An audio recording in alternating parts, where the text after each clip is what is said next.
Hi everyone, this is one of the quick sessions, it's a 25 minutes one. Before I even start, the session is obviously about GraphQL version 4.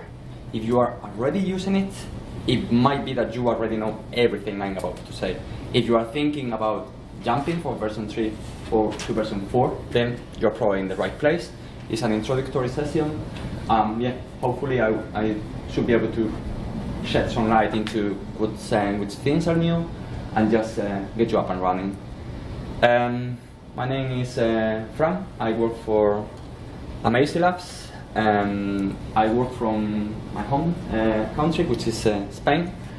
But then I work with this wonderful group of people all around the world.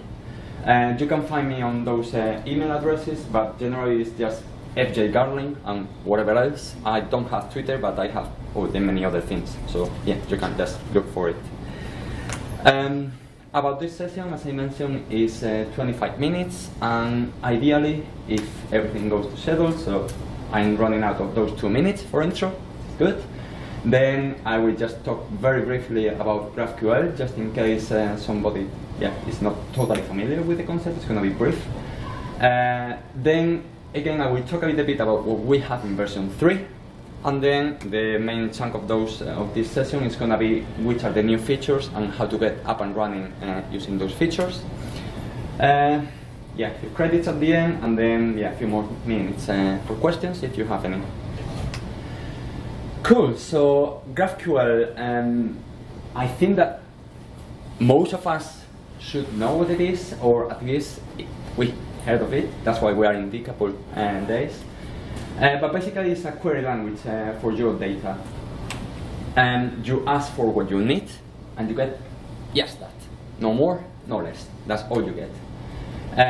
You can group many resources in a single request, and that's one of the cool things about it. And then, for example, this is just an example of a query, of a GraphQL query. Sorry, I have a tendency to go away from the mic, and then the recorded session is crap, so please tell me if I go away. I have a computer in here, so I can just do this. So we can see in this query that we are querying for an event with a very weird ID, and then we're asking for title, venue, and city, and then we're asking for a location of a certain place, and then we're asking for city, country, weather, info, all that. And if we see the response of that GraphQL query, first we can see that we are asking for two completely different things under the same endpoint, with different field names, and that's exactly what we get. We get an event object with title, venue, city, and a location object with city, country, weather. So that's good. So far, so good. But then now my question is this request really Drupal? If I could have asked you 1 year ago, what would you say? Yes or no? No. No way. Okay. And we'll get into it a little bit later. Okay, but it's obviously most of you have said no, and there is a reason for that. Okay. So continuing on what GraphQL is, basically what's under a GraphQL endpoint. This image explains it very well. So basically, again, sorry. So as we can see, GraphQL is really just the gateway. That's where we are serving data. Is a way to query the data. But that data could potentially be coming from a Drupal database, a non-Drupal database. It could be any other API. It could be any other CMS. It could be text files. It could be a JSON file. So it could be a MongoDB. It could be absolutely anything. And basically what GraphQL does, it stitches all together and serves it. That's all what it is. So we have full control really of what's exposed. And then that data is served to both mobile, desktop, any sort of client. Again, similar question. Is this, just go back 1 year ago, is this achievable by Drupal? Could be. 1 year ago, okay, we have GraphQL, and the GraphQL modules didn't force you to use the GraphQL core module, so you could potentially be using GraphQL module with another schema already in GraphQL 3. But what we get out of the box with GraphQL 3, it could make it a bit difficult to achieve this. Again, this is kind of one of the things that we're going to be expanding on today with GraphQL version 4. It would be really easy I mean, really easy, relatively speaking. Like a backend developer could really put all that together into a GraphQL endpoint. So yeah, jumping into GraphQL version 3. One of the disadvantages, or one of the, I mean, the way it works really is that the schema will change, and that's kind of one of the things that GraphQL is not supposed to be doing. It is supposed to evolve, not go backwards. But what if a field of the database is removed? What if for whatever reason the machine name is modified? Then what we get out of the box by GraphQL V3, the schema, will change. So that could potentially break the front-end application just because a field that was in there is not anymore. For that very same reason, a Drupal update could potentially alter the schema as well. So that's an interesting. And then, yeah, what we talked before, is Drupal. And what do I mean by this? This looks a bit more like GraphQL Drupal, doesn't it? So we have this node query, then we have entities, article, field author, entity, and then inside the entity object name. So this really looks like Drupal because this is what Drupal gives out of the box, which is great. I mean, it's we didn't have it before, then we had this, and it's awesome, and that's how, yeah, we could start building a lot of the decoupable things. You can still do aliases and all that to kind of disguise the field names, but you still know it's Drupal. So yeah, this is a kind of big thing. Another example, user by ID, and then we can bring related entities and all that. Then we have a fragment on article. So again, it's obvious that this is coming from Drupal. And I want you to start thinking about the concept of decoupling. Like when we are decoupling, we have a front end, we have a back end. Ideally, if you are fully decoupling, you could switch the back end and you could switch the front end. But could we achieve this GraphQL schema with any other thing that is not Drupal? You could, but you'd be a bit fool to do it, because why are you going to go through all that trouble to create that? So yeah, this is kind of the evolution that is coming, that is kind of here. Again, another example.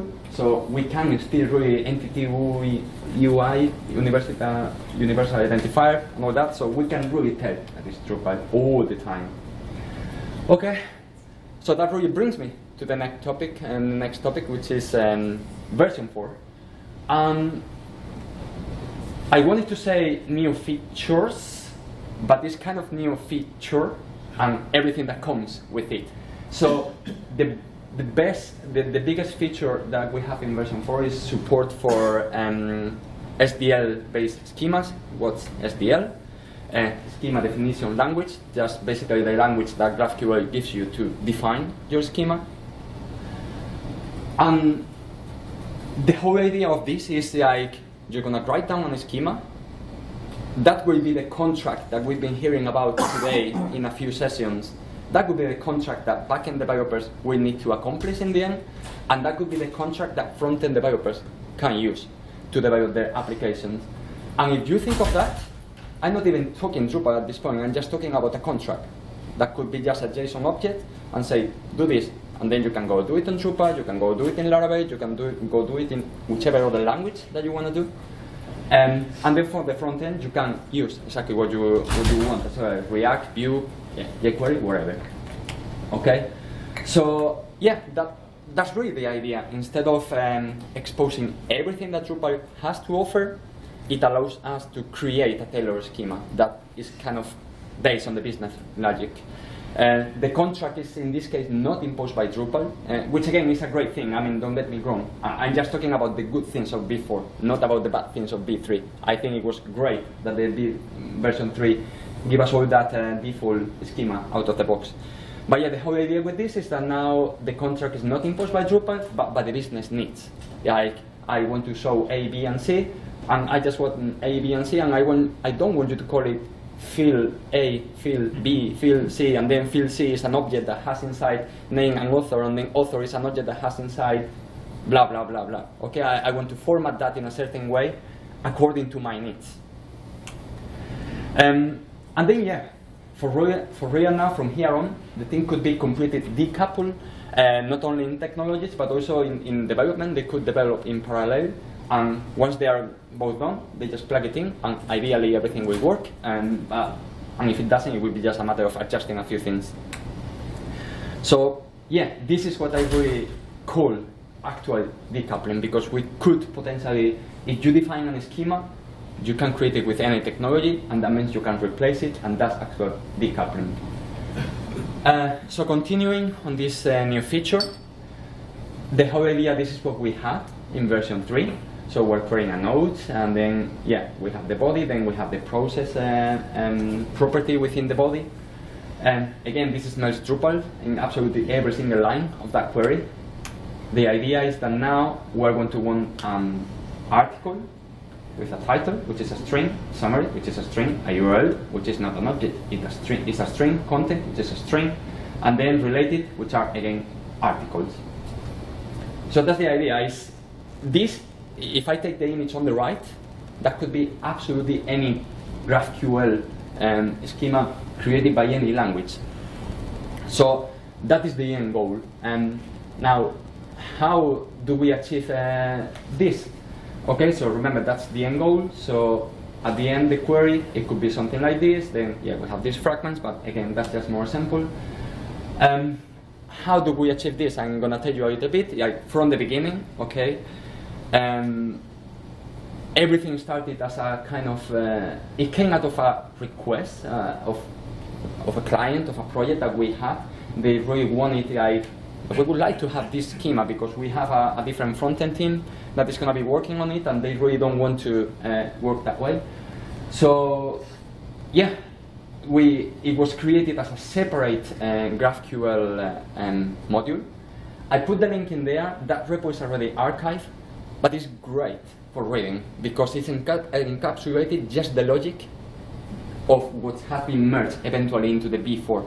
So if you want to start reading, go check that repo because it's just a few files long, and you can easily read it top to bottom, all the files, and then you will get a great understanding of what they are trying to achieve and how are they trying to achieve it. What happened is that in the end, that repo obviously started to grow in complexity and has been merged into the version 4 of GraphQL. But again, as I mentioned here, it's perfect for initial reading. Now it's part of the main V4 GraphQL repo. And again, I mean, because we are using GitHub, you can still compare both branches, and you will get a nice view in there. I will share the link to the slides, they are already public. But yeah, for example, comparing branches 3 and 4, you can really scroll down. It's been a little bit of work already on it. But you could go to the files, change it if you like reading code. Obviously, a lot of it will be configuration, but you can really go through the code and have a look at it. I'm not going to go too much into detail because, I mean, as we know, it's just 25 minutes. But yeah, this is just, for example, the very first commit of version 4.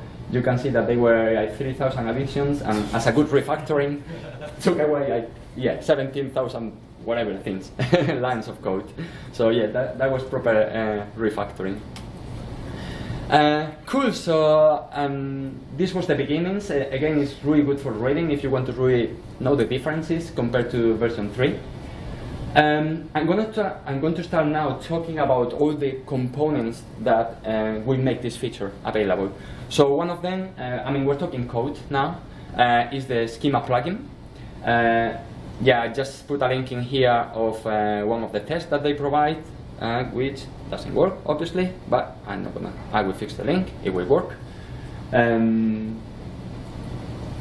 But basically we have an example in here, okay? So this is part of the module already, so that's namespace, and we just need to extend the SDL schema plugin base and then define our schema. So this will be the entry point to define our own schema. Remember that we want to create our own full GraphQL schema, so this is the class that will hold it all together, okay? Then if we just go down this class, it will have mainly two methods. One of them is get schema definition, which, if we're talking of a small kind of GraphQL schema, you could just put it straight away in here as a literal string, but probably a cleaner way to do it is like put your desired GraphQL schema in a whole separate file with SDL syntax, and then just call it from there, and that's really what we want. So this is step one. I'm defining what I want. Okay. Step two. How do I get that? I mean, how do I achieve that? How do I achieve that URL is a string instead of an object? Okay. Then we have the other big method, and we saw, was it with you? Yeah, a big example of that in Jamie's presentation. This get resolver registry is the one in charge of putting it all together. Okay, I've got this schema. Now go talk to whoever you need to talk. Go talk to the Drupal database. Go talk to a JSON file. Go talk to a MongoDB. Go talk to wherever you want. But just make sure that you get me what I'm asking for. Okay. So in this case, we can see that it's a whole bunch of field resolvers or data producer. That was the concept that was kind of used at the beginning. Okay, so a field resolver or data producer is just a way to resolve that field and just put it in the way that we want to put it. We saw before in Jamie's presentation that this could become a really big, long, ugly method. You can obviously divide it into small things, but at the end of the day, it's just a big, long function. The whole idea with this, one of the goals of version 4, is to have a UI. And when I say UI, think, for example, of rules UI, where we have a whole bunch of actions and a whole bunch of events, and then we can just put it all together, and we can somehow cheat and write code just with a UI, drag and drop, and this kind of thing. So that's the idea with this. So this is really a very repetitive action. We're doing the same thing over and over and over. We're having a field property, and we're just using methods to achieve that property. So even though it might put you off at the beginning, just think that the goal for this is to be replaced by a UI. And then the other concept that I just mentioned before is data producer. So the whole idea, again, is just they are used within the Schema plugin, as we saw before, and the whole idea is just to produce data. The module out of the box ships with a big set of data producers. So hopefully you don't need to worry about anything. If you want to get the title of an article, yeah, it's already in there for you. So as you can see, there are data producers for entities, for fields, for images, for menus, for routing, strings, other utility helpers, and these kind of things. And yeah, the whole idea at the end of the day, they are just input-output, so they get an object and they produce something, like hopefully a string or whichever object you want to produce. One very simple example could be like uppercase or URL and data producer. And in here, for example, we can see like all the data producers that ship out of the box with the related to entity. So we have for the change it property, for the created, ID, label, language, yeah, a whole lot of producers. So yeah, hopefully you don't need to do too much. And again, as I mentioned before, they are used in the Schema plugin, and they're just always used in the same way. It's very repetitive. So it's a registry, add field resolver, and then you kind of compose a series of steps to get to the final goal. I will focus in a smaller example later on, but this is the idea. I mean, this is just an example of using existing data producers, so we don't need to do any computing on them. But the whole idea, sorry, keep jumping back and forth. The whole idea is that within here you could potentially go and query any other thing. So now if we want to put everything together, I think more or less we've seen a picture of everything, all the individual parts. Now I'm just going to put a whole example together. So we have this schema, very small. It's a 25 minutes presentation, so I don't want to get things too complicated for you or for me. And we're going to focus on these two fields, subheadline, which is a string, and markdown, which is just a string. And this is part of the type media text item. So this is literally my SQL GraphQL file. Okay. Then what I will do in the myschema.php, which extends SDL schema plugin base, inside this get registry method, I will have these resolvers. So the subheadline is just bringing the property. But then in the case of the field resolver, as you can see, is doing something more fancy. It's kind of calling to a producer which is called markdown. So where do we go and create that producer? So we can have a markdown.php, which extends data producer plugin base. Okay, it's always about extending the right class. And then, as you can see, it's extending that. Yeah, that's about the really what it does. In this case, it's just calling an HTML converter and just doing that. But yeah, I mean, just think about it. It's just returning a string, which is what we wanted from the beginning. Inside these 2 lines, it could be anything. It could be a code as complex as you want to get the data that you need and put it in the format that you need. So that's the idea. And as you can see, just by putting these two things together, yeah, I can achieve that schema that I was aiming for at the beginning. Talking about the UI, I mentioned it before. So from the UI, you can already create a multiple schemas, but that's about it right now. Okay, so if you are kind of willing to help somewhere in the module, I mean, obviously you can help anywhere in the module, but helping here would be greatly appreciated. Like all the tooling, all the base tooling is in there, but we just need somebody to go and write it and make it kind of as user-friendly as you can do that kind of UI.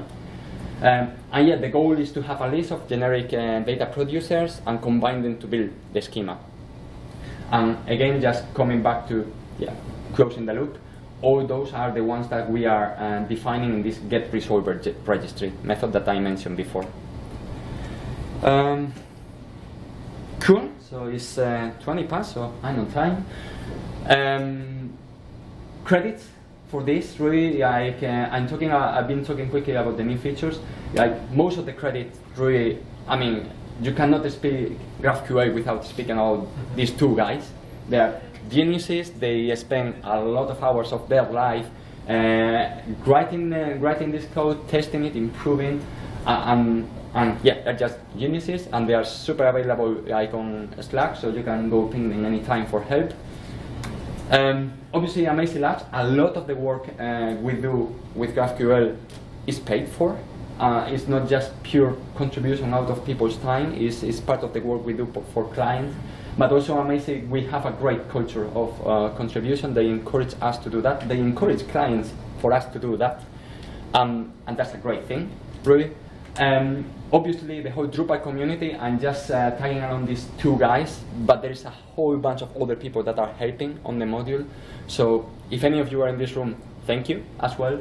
And if not, I invite you to do it because, yeah, it's obviously we're talking Drupal, we're talking open source, and every single bit that we all help, we're helping to one another. And then, yeah, it was great because this wasn't even live a few weeks ago. And within the last month, somebody wrote an awesome documentation, and it's now already the official documentation of GraphQL module we have for version 3, version 4. So you can go here, and really it explains you everything, how to install custom schemas, data producers, the producers that are already built in, how can you create your custom producers, composing producers, which is a bit of a weird concept, and then queries nodes. So this is an amazing documentation that it's already in there, so please go check it out. And again, it's open source, so you can contribute to it if you have new things to add. So yeah, as well, thank you for the people who wrote that. Probably I'm on time. That is it. We have a couple more minutes for questions if you have any, but that's about it.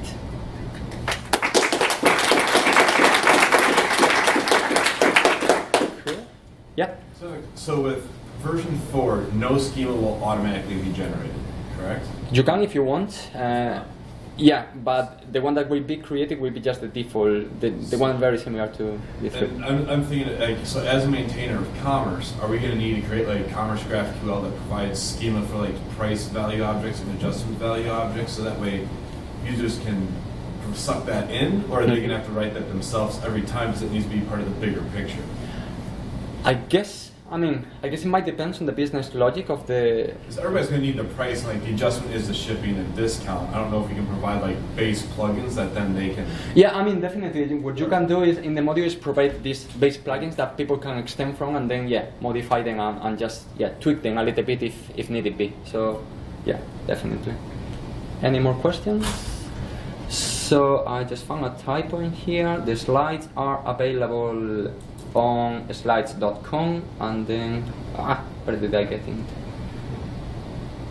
I can do it. Yeah, so you can just find them there.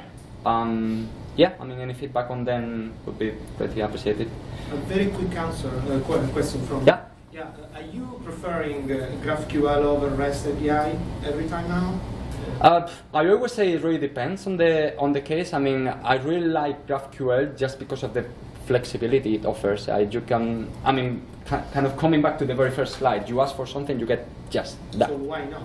Yeah, exactly. But I always say I use the right tool for the project. I mean, if a project, you want to use REST because it's more easy within that context, then go use it. I mean, I really like GraphQL, but I'm not gonna go tell everybody go use GraphQL because every tool is good for. Can I jump in? Yeah. Just to say, so it depends as well. When JSON API was like accepted as like promoted as part of core, and they wrote an article about why GraphQL wasn't considered, and Philip, one of the lead engineer that was mentioned here, wrote a very good blog on AmazingLabs.com about why although they do similar jobs, they actually are not the same thing, if you know what I mean. So it would take a long time to go into the specific details, but I would recommend you check it out. So like GraphQL is great for some things, like REST APIs are better for other things. Yeah, they don't overlap, you know. You can use GraphQL that uses REST. Yeah, absolutely. Which is a really good practice. They complement. Yes. Cool. So I don't want to take up any more of your time because there are wonderful sessions starting now in 5 to 10 minutes. So thank you all for coming out.